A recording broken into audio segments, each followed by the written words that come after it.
E se o que está te impedindo de seguir a Cristo não for falta de fé, mas excesso de apego?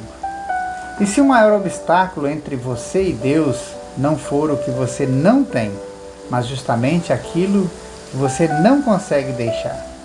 Lucas capítulo 18, versículo 18 a 43, nos coloca diante de decisões que revelam o coração. Porque aqui não se trata apenas de ouvir Jesus, mas de responder a Ele com tudo o que somos. O texto se inicia com um homem de posição, um líder, alguém moralmente admirável, que se aproxima de Jesus com uma pergunta que, à primeira vista, parece exemplar. Bom mestre, que farei para herdar a vida eterna? Mas Jesus, como sempre, não responde apenas à pergunta. Ele revela o coração. Por que me chamas bom? Ninguém é bom senão um que é Deus. Aqui Cristo não rejeita o título, mas confronta a superficialidade do entendimento. O homem reconhece Jesus como bom, mas não como Deus. E isso faz toda a diferença. Quantas vezes reconhecemos qualidades em Cristo, mas ainda não nos rendemos à sua autoridade? Jesus então menciona os mandamentos e o homem responde com segurança: em tudo isso tenho observado desde a minha juventude.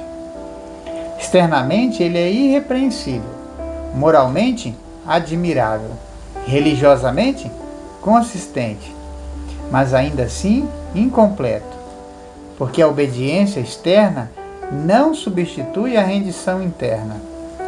E então vem a palavra que expõe tudo. Ainda te falta uma coisa. Vende tudo o que tens, dá aos pobres, vem e segue-me. Silêncio, tensão, decisão. O texto diz que ele ficou profundamente triste, porque era muito rico. E aqui está o ponto central. Não era apenas sobre dinheiro, era sobre senhorio, quem governa o seu coração. Porque seguir a Cristo não é adicionar algo à sua vida, é entregar tudo a Ele. Esse homem não rejeitou a moral, rejeitou o custo. E a pergunta inevitável surge: o que hoje está ocupando o lugar que pertence a Cristo na sua vida? Jesus então declara algo que atravessa gerações. Quão dificilmente entrarão no reino de Deus os que têm riquezas. Não é porque a riqueza seja o problema em si, mas porque ela facilmente se torna um substituto de Deus. Segurança, controle, identidade, tudo isso pode ser transferido para aquilo que possuímos. E então os ouvintes perguntam: quem pode ser salvo? A resposta de Jesus é a base do Evangelho. Os impossíveis dos homens são possíveis para Deus. Ou seja, a salvação não é conquista humana, é intervenção divina. Não é mérito, é graça soberana. Pedro então afirma: eis que nós deixamos nossa casa e te seguimos. E Jesus responde com uma promessa que vai além do material. Ninguém que deixa algo por causa do reino ficará sem recompensa. Não apenas nesta vida, mas principalmente na eternidade. Aqui Cristo redefine completamente a lógica de perda e ganho. O que parece perda é na verdade investimento eterno. E o que parece renúncia é caminho para a plenitude. Você tem avaliado a sua vida com base no agora ou na eternidade? O texto então avança para o anúncio da cruz.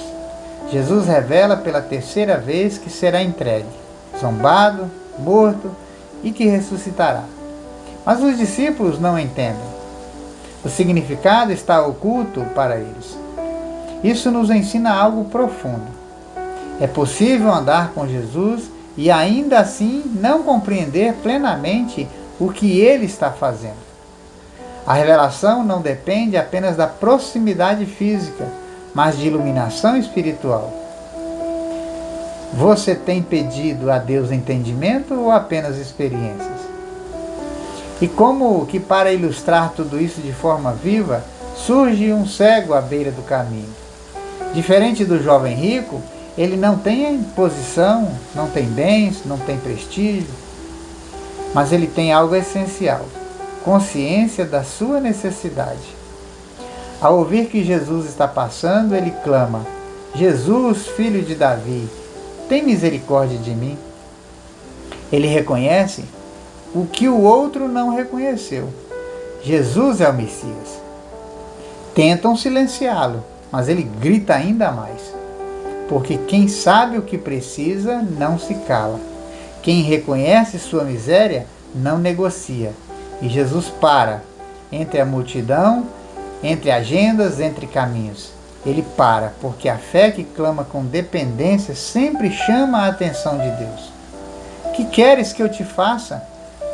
Senhor, que eu veja. Simples, direto, profundo. E Jesus responde: vê, a tua face te salvou. Imediatamente ele passa a ver. E mais do que isso, passa a seguir Jesus, glorificando a Deus. Percebe o contraste? Um homem rico que tinha tudo não seguiu. Um cego que não tinha nada passou a seguir. Um estava preso ao que possuía. O outro foi liberto pela fé. E isso nos leva a uma conclusão inevitável. Não é sobre o quanto você tem, é sobre o quanto você depende. As implicações espirituais são claras. Primeiro, seguir a Cristo exige rendição total. Segundo, a salvação é impossível ao homem, mas plenamente possível a Deus. Terceiro, a verdadeira fé reconhece a sua necessidade e clama por misericórdia. E por fim, Cristo não apenas chama, ele transforma aqueles que respondem. E tudo isso aponta para a obra redentora de Cristo.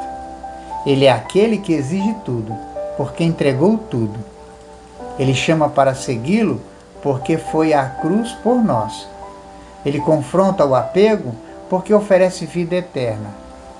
O jovem rico recusou abrir mão do seu tesouro. O cego encontrou em Cristo o verdadeiro tesouro.